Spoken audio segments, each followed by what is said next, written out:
Let's look now at how you would use this domain information to understand teams better. So there are a couple of provisos that I need to highlight right at the beginning. The first thing is that these domains exist within an individual, and so it's very important to understand that we are working with individuals and that these are not just entities in themselves. But what you can do is extrapolate some interesting information if one compares and contrasts people's dominant domains with each other, as well as sort of pulling out what sort of the collective domain is for the team. So, for example, if you added up people's themes, which would be the dominant domain, the second dominant, that type of thing. The second thing I'd like to sort of add is I would be very hesitant to deal with domains in top 5. There just isn't enough information, so I'd advise against that. But certainly there is enough information, or just enough information, in the top 10, and you can go deeper if you have got maybe the full 34. But let's work with top 10 for the case of this video. So if we're looking at an individual now, and I'm not necessarily pulling it out and saying we're adding everybody's themes together. We're looking at John, we're looking at Simone, we're looking at Paula, and we're wanting to understand their dominant domain. So if we look at the dominant domain, then these behaviors will be dominant.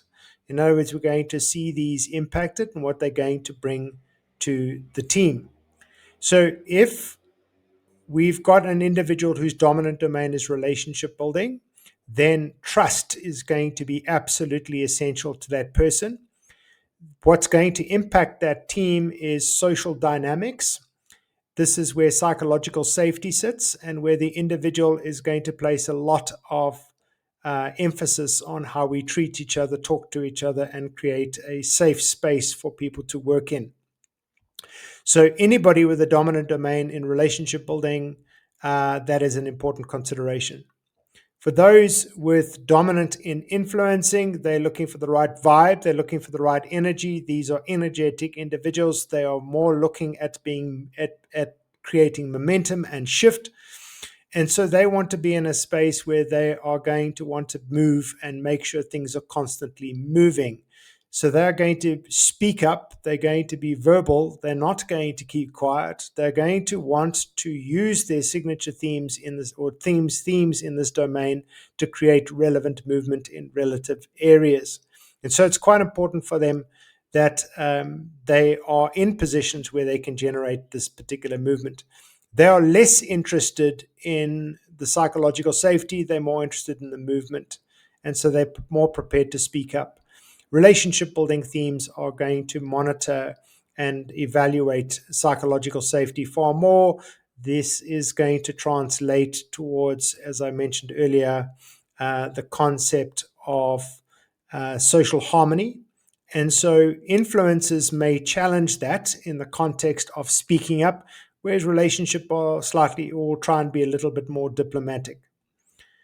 Somebody who's dominant in strategic thinking, obviously what's going to happen is they're going to need lots of time to think. They're going to likely be introverted. You're going to have to draw them alone to get their thoughts and their opinions. These are individuals that will like to have their opinions heard, will need time to process the information, and often will sit back and observe before committing to an answer. And so somebody dominant in strategic thinking is not necessarily going to be speaking up, and so will need to be invited in and will prefer the right context to be created for that type of conversation. If you've got somebody dominant in executing, they don't like meetings, they don't like interruptions, they have their day calendarized, they have their day organized, and unless you have a meeting well in advance planned, they're not going to make space for it and feel quite anxiety. So they're going to drive the agenda, they're going to be busy the entire time, they're going to have very, very specific ways of working, and they won't appreciate interruptions. And you can see the impact that that's going to have on a team. It's quite fascinating. In fact, if you look at the domains from a meeting perspective, somebody dominant with relationship building will enjoy the fact that we're meeting, but the emphasis will be on small talk, connection, and making sure we're okay. Influencing Let's talk, let's confront, let's get this over and done with. We're all going to have a loud conversation while we're about it, and we can talk over each other to a large extent as long as we get to the end point. Strategic thinking will be wanting to debate, discuss, dialogue, and collaborate. They enjoy the meetings. In fact, relationship building strategic thinkers enjoy meetings because this is an opportunity to collaborate, connect, and discuss. Influencing kind of just let's cut to the chase, and execute wonder why this wasn't an email, basically. They don't really like meetings at all. And if they do, it must be agendaized. Hit the agenda and let's carry on. Meetings can be 5 minutes as far as they're concerned. Let's have a look now at the implications for the team. Obviously, it depends on the nature of the team. So this is the big challenge in terms of what it means to really ask the question of should teams be balanced? Should they have equal representation of domains? And it's in many ways, it's an incorrect question because, as I've said, the domains come in the context of the person. And if the industry is hiring a certain personality type, then you are going to see a strong correlation between the types of domains representative and the industry. So, for example, I'm thinking just in terms of creativity, you're going to get a lot of relationship influencing and strategic thinking with a lot on relationship thinking, very low on executing. If you bring somebody in who's high on executing, then that's going to have an impact in terms of social dynamics, and they might not be as creative or approach creativity in the same way relationship thinking, strategic thinking, and influencing does. So there's a lot more complex dynamics at play than simply saying, oh, we're lacking somebody to execute, because that always comes in the form of a personality. Let's take, for example, accounting. What you're going to see somebody sort of in a finance team is you're going to get a lot of strategic thinking, execute with a bit of relationship, very low in terms of influence. And you can't go to that accounting or finance team and say they lack influence, because the reality is that if you're going to have a person with high influence, they're unlikely to be accountants. And if they are, they're going to probably be attracted to the financial director's role, and they're going to sit with influence, executing, thinking, and not have much in relationship. So what I'm basically saying is that when one kind of draws this information on a team level, it sort of adds up the representation of the domains across the team, one has to hold that very, very loosely. I don't think personally that there's a huge amount of value that can be drawn from that information. I would much rather look at the individual and understand a little bit more around how this is playing out with the individual.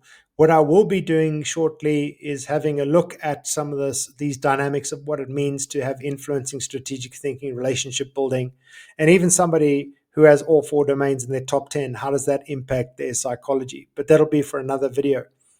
So at this stage, all that one really can look at is to begin to understand the impact that somebody dominant in these themes have.